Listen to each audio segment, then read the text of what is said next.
Martorelli, vamos falar um pouco sobre a sua participação na Comissão do Esporte, na semana passada lá em Brasília, onde foi discutido a assistência psicológica para os atletas.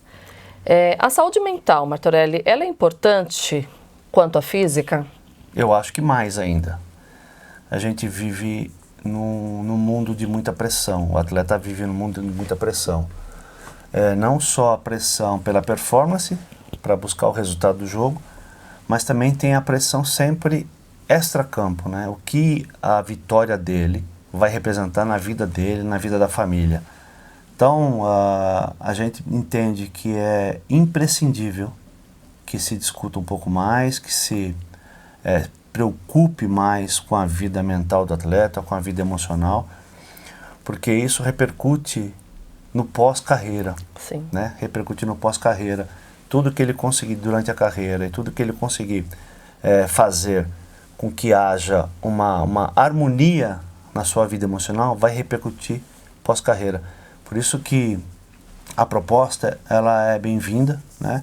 Porque é uma proposta de obrigar os clubes a darem essa assistência psicológica continuada, como se o clube não tivesse a capacidade de entender que é necessário. Sim. Né? Infelizmente, tem que se fazer um projeto de lei para fazer uma alteração na Lei 9615, na Lei Pelé, para obrigar os clubes. E a gente tem certeza, né, com toda a experiência de campo, pós-campo, né, pós-carreira, a gente tem certeza que isso tem que ser uma preocupação. E os clubes que conseguem fazer isso, as seleções que conseguem fazer isso, têm se dado muito melhor, não só dentro de campo com os resultados, mas têm conseguido fazer com que os seus atletas tenham uma qualidade de vida melhor. Então, após a validação dessa lei, a tendência é que tragam mais benefícios para os profissionais no segmento? Totalmente, totalmente. Evidentemente que é uma resistência, né? Infelizmente é uma resistência dos clubes, porque o clube ele faz uma análise do custo que isso pode trazer, né? E no nosso modo de ver está totalmente equivocado. Isso não é custo. Isso aí de verdade é um investimento para que ele próprio possa ter um atleta produzindo mais, um atleta mais feliz, um atleta mais centrado, enfim, um atleta no outro nível. Então, não tem como uma avaliação final chegar a um resultado de que isso não é necessário. Inclusive você falou da obrigatoriedade, né, para os clubes atenderem esse benefício. A partir do momento que se torna uma obrigatoriedade, como que você vê? Não teria que ser uma obrigação, e sim já algo feito em prol dessa categoria. Sim, mas isso, Patrícia, essa noção, ela tem que surgir quando o atleta chega no clube, seja com que idade for, e principalmente nas categorias de base, porque o atleta, quem conhece isso, sabe que tem dois momentos muito tensos na profissão. Primeiro é quando ele está passando de não profissional para profissional. Como é que ele vai se desenvolver, como é que ele vai chegar, como ele vai conseguir sucesso nessa vida profissional. Porque nem todo atleta que tem sucesso na categoria de base, ele consegue sucesso no profissional. Então, essa primeira transformação é muito tensa para o atleta. Muitos desistem, inclusive. Muitos que jogaram comigo desistiram. E o segundo momento, além de toda a performance necessária para atingir o resultado, para ele melhorar a vida dele, para melhorar a vida do clube, o outro momento de muita tensão é quando ele está parando de jogar. Quer dizer, quanto mais ele está desestabilizado emocionalmente, mais o pós-carreira dele vai ser complicado. E a gente sabe, a gente cuida aqui, né, dos atletas que tem que lidar com o ostracismo, né, que eles não são mais reconhecidos, é um problema. A gente cuida aqui dos atletas que acabam por um motivo ou outro, aí por uma falta de estabilidade, uma falta de uma proteção emocional, que acabam derivando para o álcool. Então a gente tem essa preocupação desde sempre no nosso trabalho, e é importante que o clube se atente para isso. E não seria um projeto de lei que os obrigasse. Isso mostra também a necessidade de uma reestruturação dentro dos clubes, não só na questão da gestão financeira, mas uma visão diferente mesmo. É aquilo, mais ou menos, o que a Alemanha fez aqui no Mundial 2014, né, que trouxe os profissionais, que fez a interação com o povo brasileiro, e os atletas dentro de campo se sentiam muito melhor do que todas as outras seleções. E o resultado foi o Campeonato Mundial. Foi o Campeonato Mundial. Durante a Assembleia, Martorelli, você falou dos jogadores como Messi, Cristiano Ronaldo e contextualizou a situação emocional deles na Copa. Então, como você bem disse, o fator emocional atrapalhou o desempenho deles em campo. Atrapalha. É para fazer um paralelo, Patrícia, e mostrar que os melhores jogadores do mundo, que eles também, quando eles são sobrecarregados, né, são sobrecarregados da obrigação, eles também não rendem. Né? O Messi, logo de cara, primeiro jogo, pênalti, ele perdeu o pênalti. Quer dizer, o Messi teve uma atuação super apagada na Copa do Mundo. O Cristiano Ronaldo, que ele começa sem a responsabilidade de carregar um time campeão, ele vai muito bem no primeiro jogo. No segundo começa a cair, no terceiro jogo ele já perde um pênalti. No quarto jogo ele nem aparece contra o Uruguai. E mais do que os dois, tem o Modric, que foi considerado o melhor jogador da Copa, que num jogo das oitavas de final perdeu um pênalti, numa tensão danada, era só fazer o gol, que a Croácia já passaria da Dinamarca. Ele perdeu um pênalti porque o chute dele foi curtinho. E mais, o Modric, depois da Copa do Mundo, perdeu a posição no clube. Olha o peso, o peso emocional da obrigatoriedade. Ele carregou isso. Exatamente, tem carregado isso, e tem outros exemplos, né? A gente discutia aqui, falava em off, do Gil, que era o atacante do Corinthians, que muito bem, depois que ele voltou de uma convocação da seleção, ele não jogou mais, né? Por que será que isso acontece? Por que será que um atleta, ele desenvolve seu futebol muito bem, num alto nível num clube, ele muda de clube e ele não consegue mais jogar? É o aspecto emocional, ele acaba tomando conta. Então, e os clubes não percebem isso, é muito interessante como os clubes não percebem isso, como, por exemplo, a seleção brasileira não percebia que o Ronaldo Gaúcho, ele tinha um desempenho muito melhor nos clubes do que na própria seleção. Nunca fez nada para isso. Qual é a avaliação? Qual é o trabalho que tem que ser feito? E não é feito. Por isso que a gente perde muitos atletas e perde muitos profissionais e perde muitos cidadãos para os vícios, para as drogas, infelizmente. Aproveitando esse gancho, na discussão, o vice-presidente do COB, ele disse que a depressão ocorre somente no final da carreira. Você concorda com essa afirmação? Não, de jeito nenhum.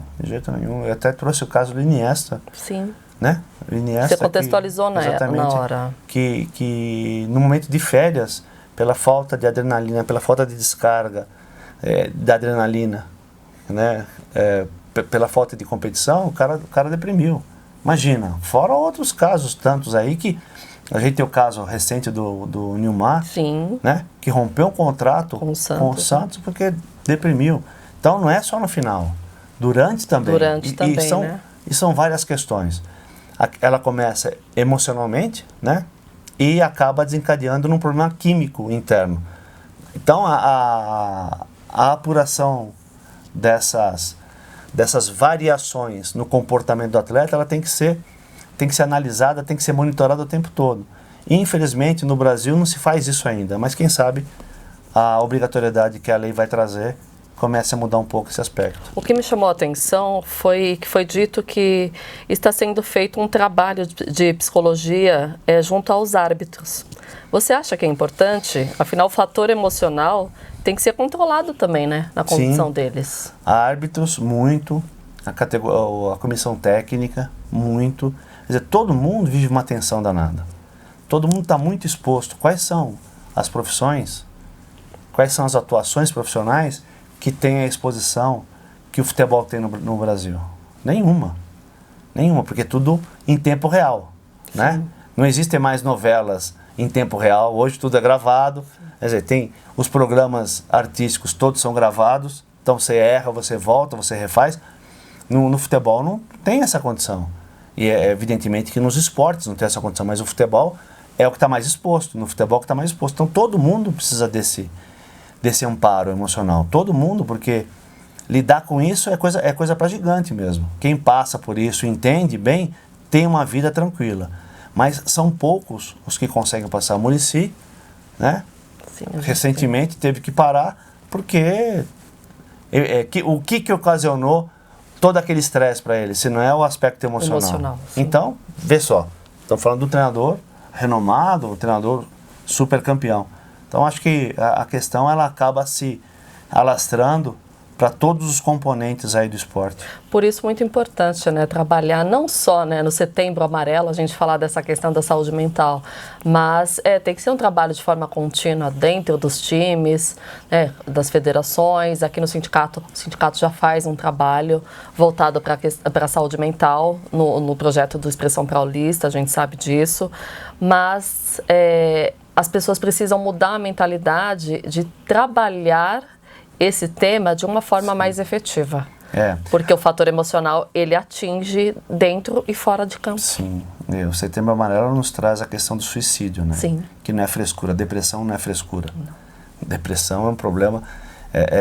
Tem uma questão, começa, como eu falei, começa com o emocional e vai para um problema químico mesmo, que precisa ser reparado o tempo todo.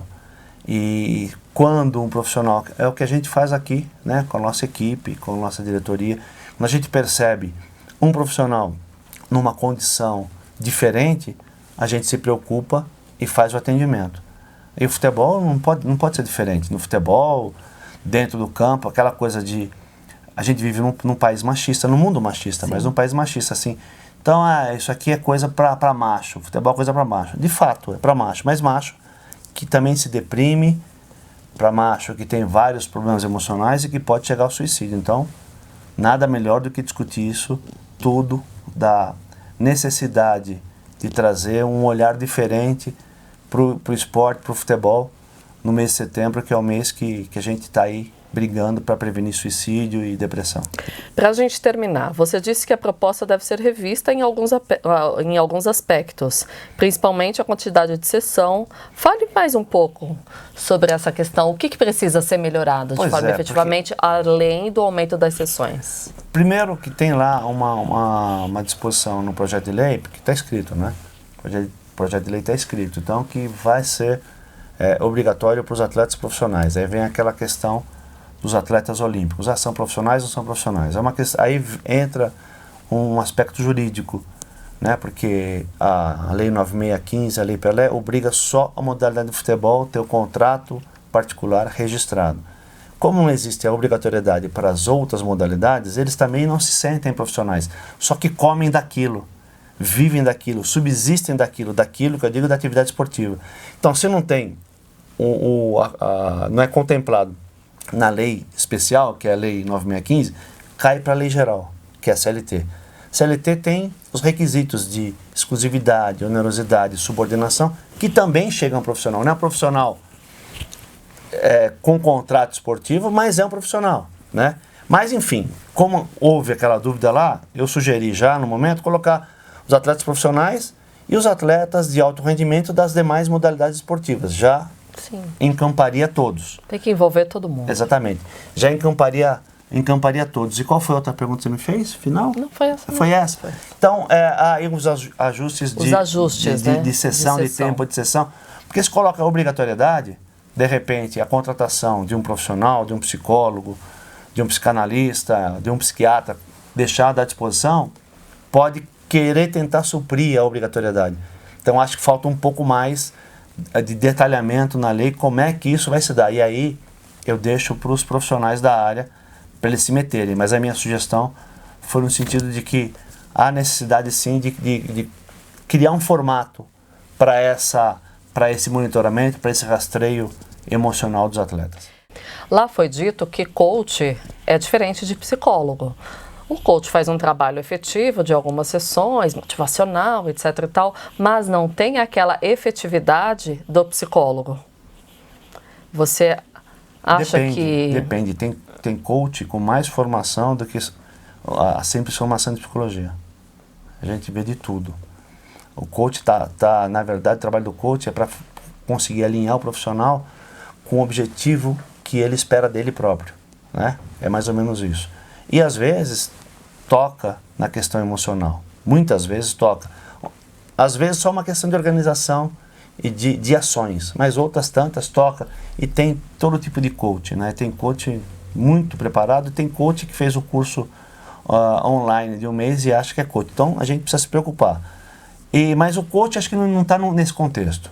Quando a gente fala de assistência psicológica continuada, o coach está fora desse contexto, foi só uma colocação, acho que do próprio rapaz da Sociedade Sim. Brasileira de Psicologia, só para fazer um destaque, mas o coach não entra nesse contexto, não. Então, para a gente finalizar, o psicólogo ele é imprescindível, ele não é um gasto. Não, de jeito nenhum.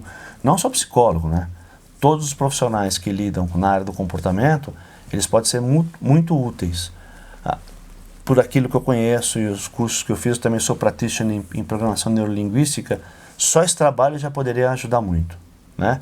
Que não é específico de um psicólogo, mas é um trabalho muito voltado. Hoje a área do comportamento ela tá muito abrangente e cada vez mais. Então, evidentemente que tem que ter um profissional gabaritado para poder mexer com isso, não é qualquer um, né? Não é qualquer um.